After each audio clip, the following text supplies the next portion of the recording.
Want to know why smart people keep losing to people who seem less qualified? Machiavelli figured it out 500 years ago. Never let anyone fully read you, because the moment they know your next move, they own you. Here are 8 ruthless lessons that make you dangerously smart, starting right now. Lesson 1. Never make yourself fully readable. Most people reveal too much, too quickly, and too casually. They explain their motives, defend their decisions, announce their next move, and expose their emotional state in real time. Then they wonder why they feel easy to predict. The moment people can fully read you, they can prepare for you. They can manage you. They can work around you. Predictability makes you comfortable to others, but not powerful. Dangerously smart people understand the value of selective visibility. They are not liars. They are simply disciplined about what they reveal. They know that not every thought deserves expression, and not every plan deserves disclosure. They answer the question being asked, but not always the deeper question hidden beneath it. They understand that when people do not have full access to your motives, they are forced to pay closer attention. And attention is influence. This is not about becoming cold or evasive. It is about understanding that your inner world is not public property. When you reveal everything, you hand people the map to your fears, your priorities, and your pressure points. When you become more measured, people have to deal with your presence instead of your transparency. And that changes the balance. But here's where most smart people mess up completely. Lesson 2. Adapt your presentation without losing your core. One of the biggest mistakes intelligent people make is confusing consistency with sameness. They believe authenticity means showing up exactly the same way in every room. But that is not authenticity. That is rigidity. The most effective people know how to adjust their tone, pace, language, and emphasis depending on who they are dealing with. That does not make them fake. It makes them effective. If you speak to an analytical person emotionally, they may dismiss you. If you speak to an emotional person with pure logic, they may resist you.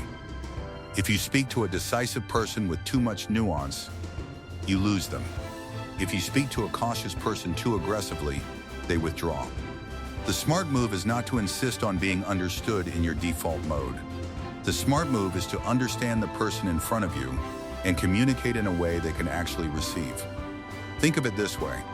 Water changes shape depending on the container, but it remains water. In the same way, your principles should stay fixed, but your expression should become flexible.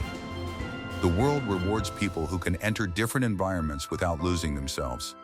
The fool says, "This is just how I am." The strategist asks, "What does this moment require from me?" Speaking of leverage, Lesson 3 gives you power most people don't even know exists. Lesson 3. The person who can walk away has hidden power. Attachment is one of the easiest ways to control a person. If someone knows you are desperate for approval, they can manage you through praise. If they know you are terrified of loss, they can manage you through threat. If they know you need the outcome more than they do, they control the terms. This is why detachment is not coldness, it is freedom. That kind of person is hard to corner because they do not panic when leverage is used against them. They are not easy to rush. They are not easy to bait.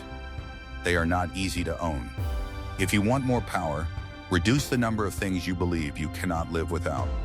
And here's how to use that power without saying a word. Lesson 4. Silence is often heavier than force.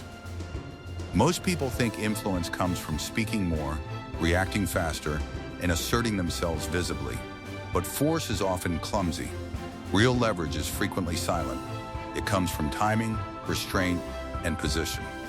It comes from knowing when not to answer immediately, when not to interrupt, when not to chase, and when not to explain. Silence unsettles people because it removes the cues they rely on. It creates space for them to reveal more, project more, and expose more. The person who can remain calm in silence often controls the emotional rhythm of the interaction. And in a world addicted to immediate reaction, the person who can pause becomes unusually powerful.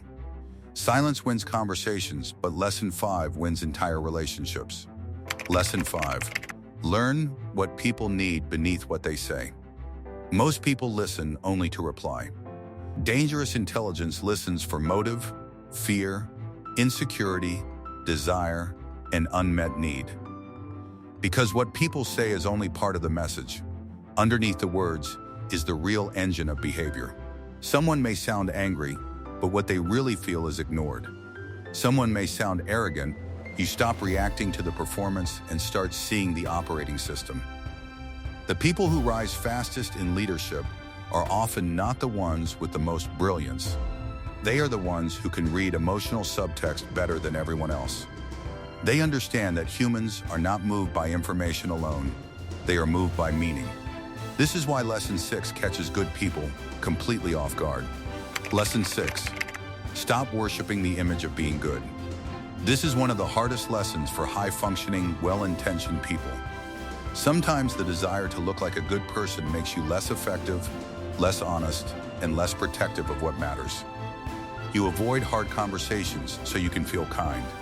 You tolerate bad behavior so you can feel generous. You stay soft in moments that require firmness because you are more attached to your moral appearance than to the outcome.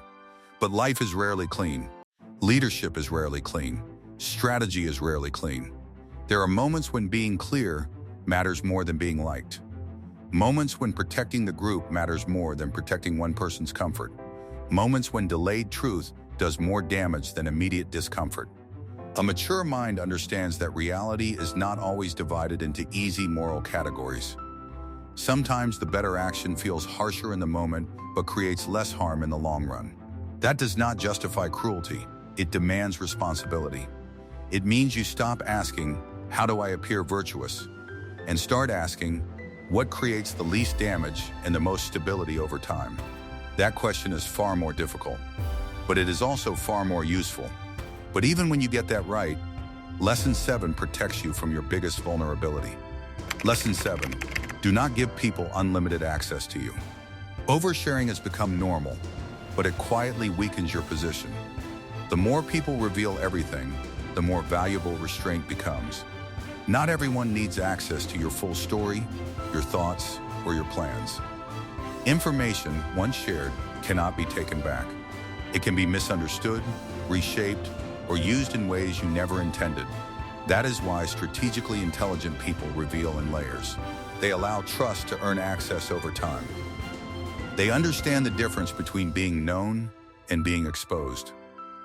There is power in not being easy to define.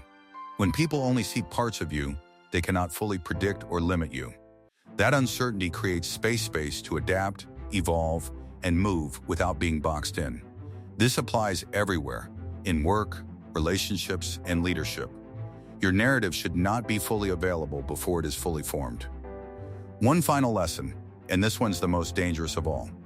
Lesson 8. Be obsessed with outcomes, not ego. Most people focus on appearing right rather than being effective. They defend their image, chase validation, and argue to win. But results do not care about ego. They respond to action. The most effective people ask one question: what actually gets the result?